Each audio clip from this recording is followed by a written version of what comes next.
Aujourd'hui, je vous présente le Tarot 2000, The Pagan Tarot. Donc mon édition n'a ni boîte ni petit sac, puisque à l'époque, il était vendu, lorsqu'il est sorti, il était vendu soit dans une boîte en carton, ou soit dans des petits sachets customisés. Donc moi, j'ai réussi à trouver une édition à un prix assez correct, on va dire, et donc c'était sans boîte ni sachet. Puisque ce tarot n'est plus édité, il est extrêmement rare et se vend à des prix hallucinants sur Internet. Donc c'est un tarot anglais qui a été édité, je crois, en 1999. Donc ça c'est le livre, il a été dédicacé par son auteur. Donc on a une petite introduction sur la création du tarot. Ensuite on a des significations pour chaque arcane majeur.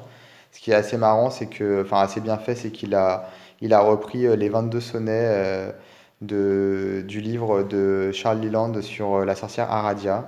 C'est un livre qui est assez connu dans le milieu du paganisme. Donc il a fait ça pour les 22 cartes majeures. Et ensuite on a une signification pour les arcanes mineures. Donc ça c'est beaucoup plus succinct puisque c'est juste un mot-clé. Donc là pour les coupes, là pour les épées, etc. Ensuite dans le livre on a donc une méthode de tirage donc par rapport à, ils appellent ça la méthode Aradia. Donc c'est par rapport toujours à la référence du livre de Charles Leland. Avec effectivement des indications pour lire les cartes. Ensuite, il y a toute une partie un peu plus historique, à savoir pourquoi les cartes du tarot, les cartes majeures sont dans cet ordre-là. Euh, voilà, il fait référence à pas mal de choses. C'est plutôt intéressant. Voilà, il parle du Minka Tarot, qui est aussi un tarot historique, donc son influence sur le tarot actuel.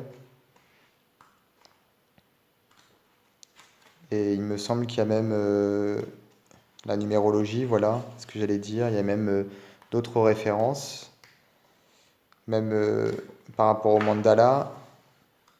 Donc c'est un livre qui est plutôt bien fait, qui est assez riche, qui fait 127 pages.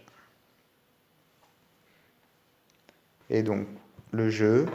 Alors en plus du jeu, il y a un petit dépliant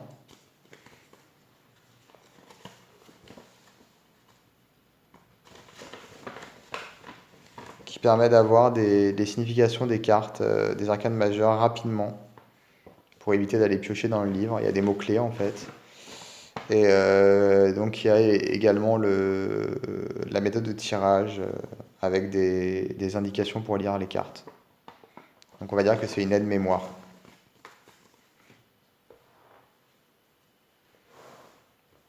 Alors, pour le jeu, voilà.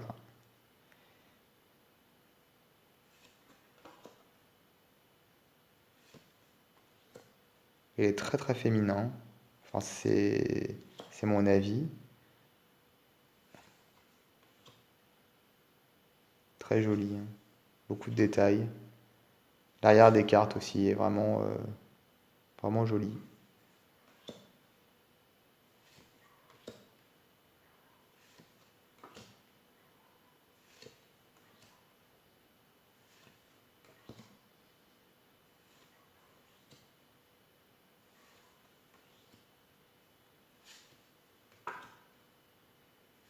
Alors les arcanes majeures ont toutes des bordures de couleurs différentes en fonction de la signification de la carte, de la couleur qui se rattache le mieux à la carte en question. Et les arcanes mineures vont avoir chacune, enfin comment dire, chaque série d'arcanes mineures va avoir une couleur prédominante. Par exemple, là, ça sera le vert pour les coupes.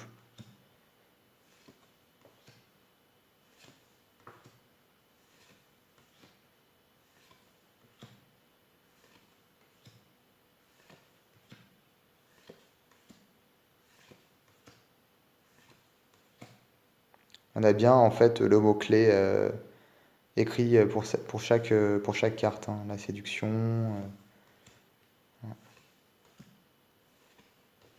pareil la victory, bien sûr en anglais, puisque c'est un tarot qui n'est sorti que en Angleterre. Et donc là pour les épées, je crois que c'est les épées, oui les épées, on a du rouge.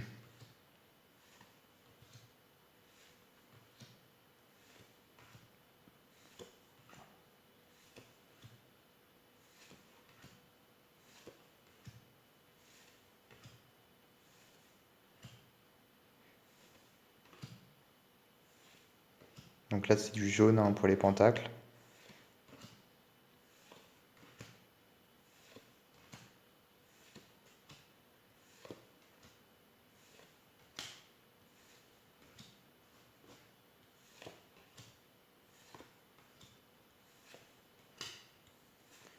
Et enfin, du bleu pour les bâtons.